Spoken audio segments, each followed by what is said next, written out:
Hello viewers, this is Deepak here. हम पिछले वाले वीडियो में हमने यूपी टेट के पेपर जो है स्टार्ट कर दिए थे। पिछले वाले में हमने यूपी टेट 2020 वाला पेपर किया था। ये है आज हमारा यूपी टेट 2018 वाला पेपर। ठीक है, यूपी टेट 2018 वाला पेपर आज हम सोल्व करेंगे, सिर्फ साइकोलॉजी सब्जेक्ट से रिलेटेड। ठीक है, साइकोलॉजी वाला पार्ट ले रहे हैं हम यहाँ पर।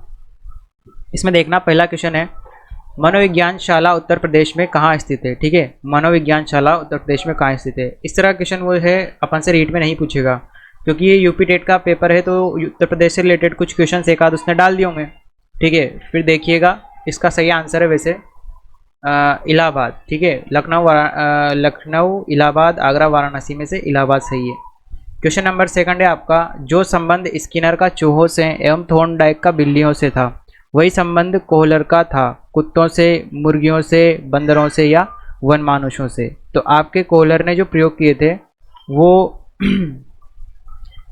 किस पर किए थे उन्होंने? वन मानुष, यानी कि कह सकते हो एक तरह से बंदर की प्रजाति के ही होते हैं। ठीक है, तो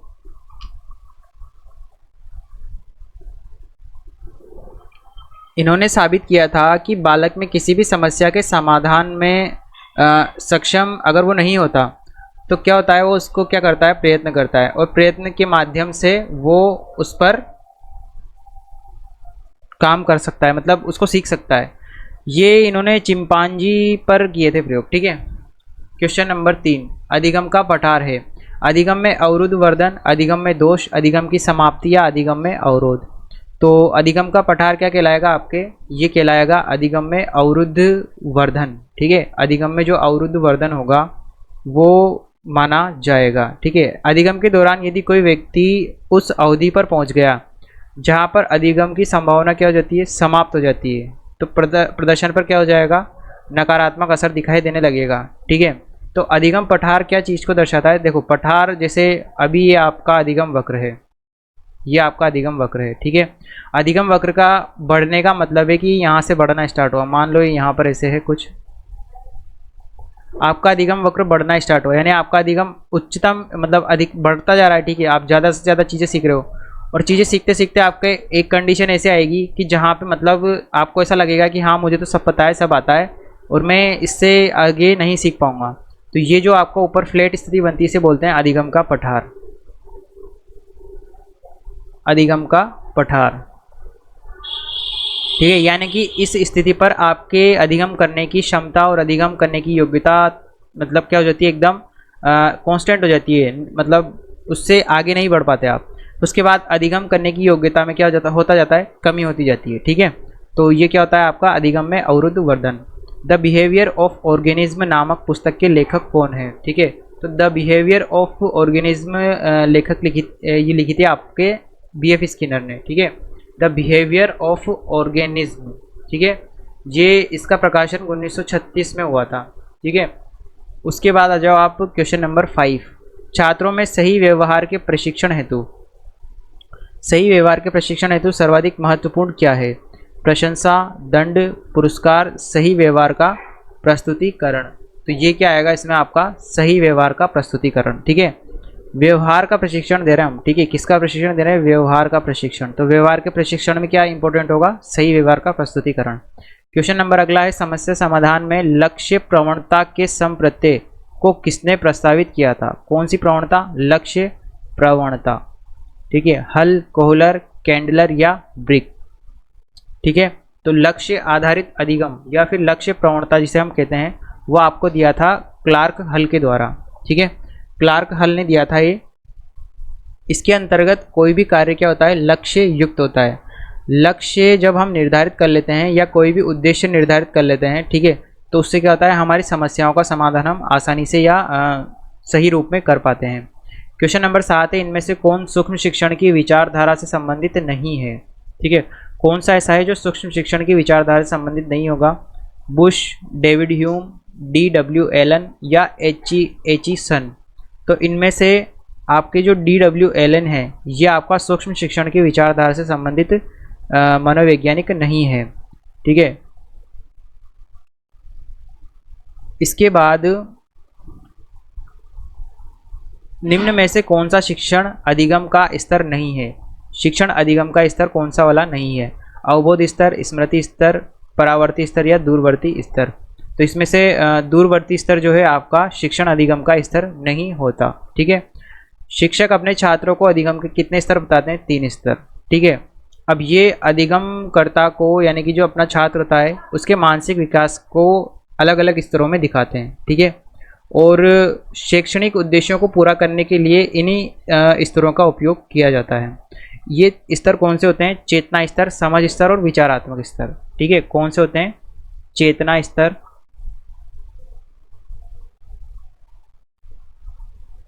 विचारात्मक स्तर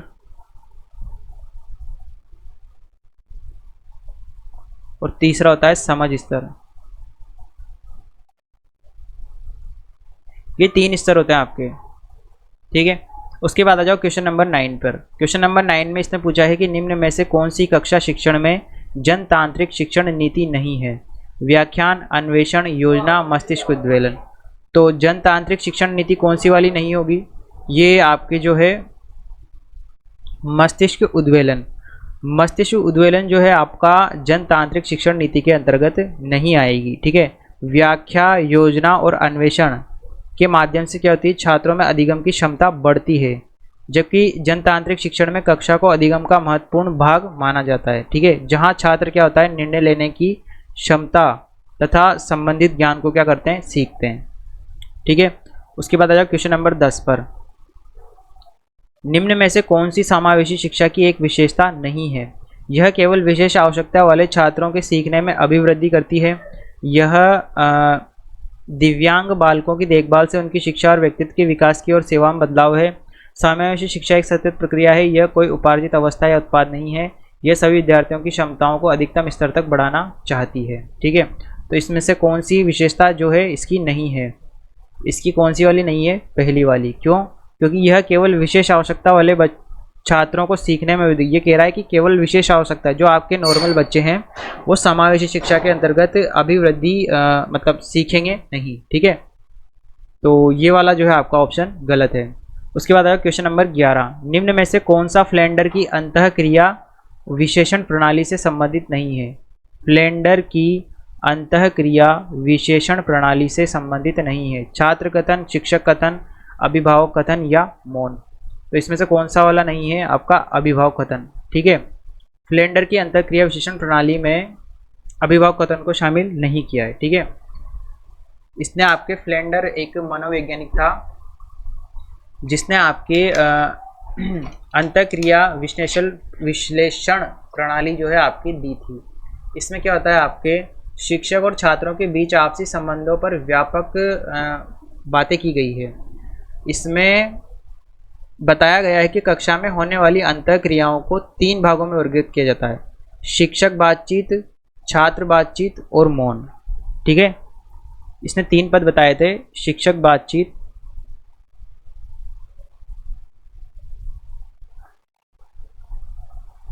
छात्र बातचीत और तीसरा क्या था? मौन।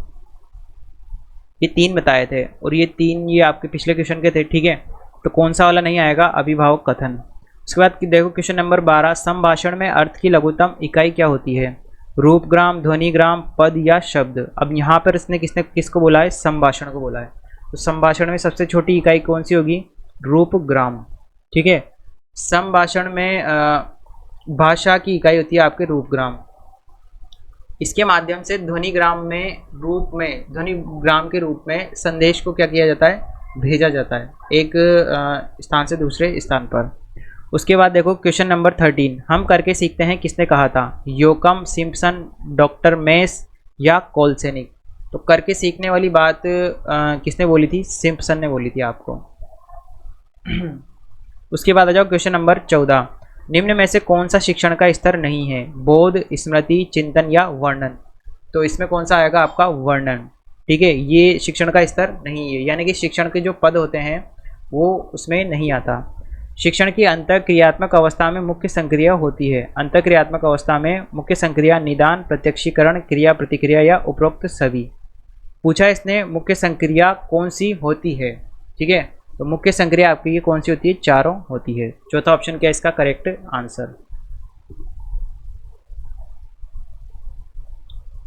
उसके बाद आ जाओ क्वेश्चन नंबर 16 पर। क्वेश्चन नंबर 16 में इसने पूछा है, एक बालक काली गाय, काला कुत्ता तथा काली वस्तुओं को देखकर क्या करता है? डरने लगता है। इस प्रकार के अनुबंधन में निहित है अनुक्रिया अनुबंधन, उद्दीपक सामान्यीकरण, अनुक्रिया सामान्यीकरण या उपरोक्त में से कोई नहीं। तो इसमें क्या आ जाएगा आपका? उद्दीपक सामान्यीकरण, यानी कि वो किसी काले कुत्ते से नहीं, काली गाय, काला कुत्ता तथा काली वस्तुओं को देखकर डरने लगता है, यानी कि किसी एक काली वस्तु से डरना शुरू कर दिया उसने और सभी काली वस्तुओं से डरने लग गया। ठीक है, तो ये क्या हो गया? आपके उद्दीपक का सामान्यीकरण हो गया। उसके बाद देखो क्वेश्चन नंबर 17, शिक्षण विधि का चयन करते समय निम्न में से किसको ध्यान में रखने की आवश्यकता नहीं होती? ठीक है, किसका चयन कर रहे हैं हम? शिक्षण विधि का चयन करते समय निम्न में से किसको ध्यान में रखने की आवश्यकता नहीं, शब्द ध्यान रखना नहीं है। व्यक्तिगत भेद, अभिभावक की पृष्ठभूमि, विद्यार्थियों का मानसिक स्तर या विषय की विशिष्ट प्रकृति। ठीक है, किसको ध्यान में रखने की आवश्यकता नहीं होती है? तो शिक्षण विधि में अभिभावक की पृष्ठभूमि जानने की आपको कोई आवश्यकता नहीं होती। निम्न में से कौन सी बाल्यावस्था की एक विशेषता नहीं है? सामूहिकता की प्रबलता, जिज्ञासा की कमी, अभिवृद्धि में स्थिरता, समूह एवं खेलों में सहभागिता। तो कौन सी नहीं होगी आपके? जिज्ञासा की कमी, यानी कि बालक अत्यधिक क्या होता है? जिज्ञासु प्रवृत्ति का होता है। क्वेश्चन नंबर 19, निम्न में से कौन सा सृजनात्मक प्रक्रिया से संबंधित नहीं है? ठीक है, उद्भवन, अभिप्रेरण, आयोजन या प्रबोधन। तो इसमें कौन सा नहीं होगा आपका? अभिप्रेरण। अभिप्रेरण जो है सृजनात्मक प्रक्रिया से संबंधित नहीं होता है। सृजनात्मक वह प्रक्रिया है जिसके अंतर्गत लोग अपनी समस्याओं के समाधान हेतु उचित साधन का प्रयोग करना क्या लेते हैं? जान लेते हैं। उसके बाद देखो क्वेश्चन नंबर 20। क्वेश्चन नंबर 20 में है, निम्न में से कौन सा वृद्धि और विकास का प्रथम चरण है? शारीरिक विकास, नैतिक विकास, सामाजिक विकास या मानसिक विकास, जो दोनों का कॉमन है। तो क्या आ जाएगा आपका? सामाजिक विकास। ठीक है, ये दोनों का कॉमन पहला चरण है, यानी कि पहले सामाजिक विकास होगा, उसके बाद ही आपके नैतिक और मानसिक विकास, मतलब दोनों में साथ, ये ऐसा विकास है जो दोनों में साथ होता है। ठीक है, उसके बाद आ जाओ क्वेश्चन नंबर 21। सीखना एक तरह के व्यवहार का क्या है? बचाव है, विस्तार है, संशोधन है या प्रसार है। तो सीखना एक तरह के व्यवहार का क्या हो जाता है आपका? प्रसार। ठीक है, सीखना या अधिगम एक तरह से क्या होता है? व्यवहार का प्रसार होता है। यह ज्ञान के विकास का माध्यम माना जाता है। ठीक है, विषय को समझना अधिगम द्वारा ही संभव होता है। उसके बाद आ जाओ, स्किनर बॉक्स का प्रयोग किया जाता है शाब्दिक अधिगम के लिए, प्रसूत अनुबंधन के लिए, बालक अधिगम के लिए या आकस्मिक अधिगम के लिए। तो ये किया जाता है आपका प्रसूत, क्रिया प्रसूत सिद्धांत दिया था ना BF स्किनर ने, तो प्रसूत अनुबंधन के लिए। बुद्धिमापन के भाटिया बैटरी परीक्षण में है 5 उप परीक्षण, 4, 8 या 7 उप परीक्षण। तो बुद्धिमापन के भाटिया बैटरी परीक्षण में कितने हैं आपके? 5 उप परीक्षण होते हैं। ठीक है, इस बैटरी परीक्षण को प्रयोग में लाने का मुख्य उद्देश्य अशिक्षित एवं शिक्षित भारतीयों का बुद्धिमापन करना था। इसके कुल 5 उप परीक्षण होते हैं: कोह परीक्षण, अलेक्जेंडर परीक्षण, पैटर्न ड्राइंग परीक्षण, शीघ्र स्मृति परीक्षण, चित्र निर्माण परीक्षण। ये 5 प्रकार के परीक्षण थे आपके। किंडरगार्टन विधि का प्रतिपादन किसने किया? फ्रोबेल, कुक, मॉन्टेसरी और डोल्टन। तो किंडरगार्टन पद्धति आपकी किसने दी थी? फ्रोबेल ने। उसके बाद 25वें पे, 25वें में इसने दिया है कि संकलनात्मक परामर्श के जन्मदाता, संकलनात्मक परामर्श के जन्मदाता थॉर्न, रोजर्स, विलियमसन या नन ऑफ दिस, इनमें से कोई नहीं। तो ये दिया था आपका विलियमसन ने। छात्र के अवांछित व्यवहार के संशोधन हेतु सबसे प्रभावी विधि है छात्र को दंडित करना, उसे नज़रअंदाज करना, उसके माता पिता को सूचित करना, अवांछित व्यवहार के कारणों का पता लगाना तथा उपचारों का सुझाव देना। तो चौथा हो जाएगा। डिसलेक्सिया संबंधित है, ये एक विकार वाले क्वेश्चन जो है आपके रीट वाले में भी पूछे जा सकते हैं, पूछता ही है और वो। ठीक है, तो डिसलेक्सिया कौन सा वाला जाएगा? पढ़ने संबंधी, गणितीय कौशल संबंधी, लेखन संबंधी या वाक संबंधी, यानी कि बोलने संबंधी। तो डिसलेक्सिया कौन सा जाएगा आपका? पढ़ने संबंधी समस्या से। ब्रेल लिपि एवं टेप रिकॉर्डिंग किसके लिए शैक्षिक प्रावधान के रूप में प्रयुक्त किए जा सकते हैं? दृष्टिबाधित, अस्थिबाधित, श्रवण बाधित या शारीरिक रूप से विकलांग बच्चों के लिए। तो ये किसके लिए किए जाते हैं? आपके दृष्टिबाधित के लिए। CWSN का अर्थ क्या है? देखना, CWSN मजबूत आवश्यकता वाले बच्चे, एकांगी आवश्यकता वाले बच्चे, विशिष्ट आवश्यकता वाले बच्चे या मृदु आवश्यकता वाले बच्चे। तो ये होगा आपका विशिष्ट आवश्यकता वाले बच्चे। ठीक है, उसके बाद आ जाओ क्वेश्चन नंबर 30। निम्न में से कौन सा परामर्श का एक तत्व नहीं है? साक्षात्कार, विश्वास, वृत्तिक बुद्धि या संप्रेषण। ठीक, सेम क्वेश्चन अपन पहले भी कर चुके हैं शायद। तो इसमें क्या आएगा आपका? वृत्तिक बुद्धि।